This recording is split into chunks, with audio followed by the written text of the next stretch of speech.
Hello and welcome back for day 3 of the What Now Challenge. Today we're going to talk about one of the biggest enemies to your pleasure and your sexual well-being. And honestly, to your well-being in general, and that is stress. Now, we talk a lot out in the world. All of us realize that there is plenty of stress in our world today. So I want to talk about this a little differently with you.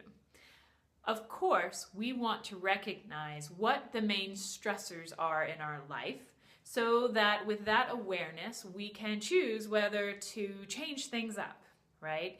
So one of the first questions I'm going to ask you to answer today is, what are the main stressors in your life right now? But the second question I want to ask you is, what are you doing on a daily basis, on a regular basis, to discharge the accumulated stress in your system? I want to tell you about something called a stress cycle, which you may or may not be aware of. A stress cycle is basically what happens when your body notices that it is at risk. It sees a stressor, and this really was all created back in the time of our ancestors, when a stressor might be something like a lion or a tiger chasing them. So that was a true life and death situation, and it required that the person either run for their life, or if that wasn't going to be successful, turn around and fight like hell. So there's the stressor and the signal that goes off in the body and mind that says, I am at risk.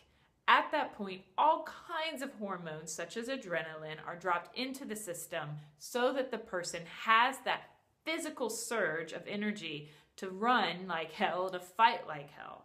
That's important because our bodies and our stress systems within our bodies have not really changed that much over all of those years. And so even though we don't see a lion or tiger coming at us, our body doesn't know the difference between the kind of stressors we have today, which tend to be much more chronic, low-grade stressors that come up again and again, moment after moment. Fearful news, tension at work, arguments at home with our partner, difficulty in parenting, concerns over money, just the general state of the world and how much access we have to news about that. These are things that we are dealing with on a daily, moment-to-moment basis, and they create that stress response in us. Also, very few of us come back sometime during the day and really acknowledge, I'm okay, all is well, right? Because, and for good reason, many of us feel like, well, we're not okay. The world isn't okay. Things aren't okay. But the thing is, our bodies really need for us to go through that complete cycle.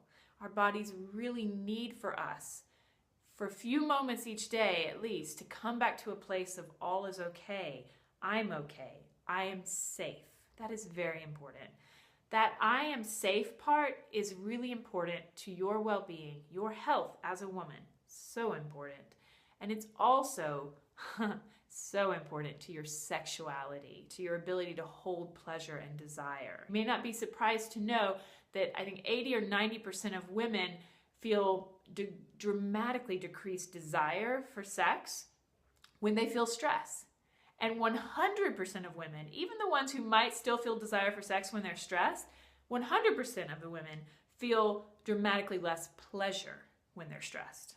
I'm going to invite you today to think about what have been the most effective strategies for you. The most obvious example here would be physical activity, because it mimics that fight or flight instinct in our body that our bodies never really got to go through with, right? Because our stressors are different today.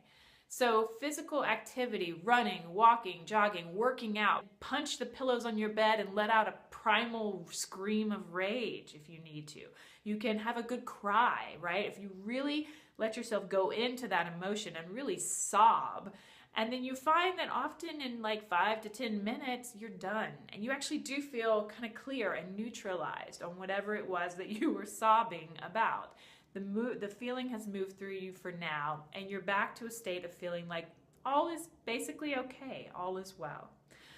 Some other things that are important could work are meditation, mindfulness, anything in that realm where again you find yourself feeling like you're safe.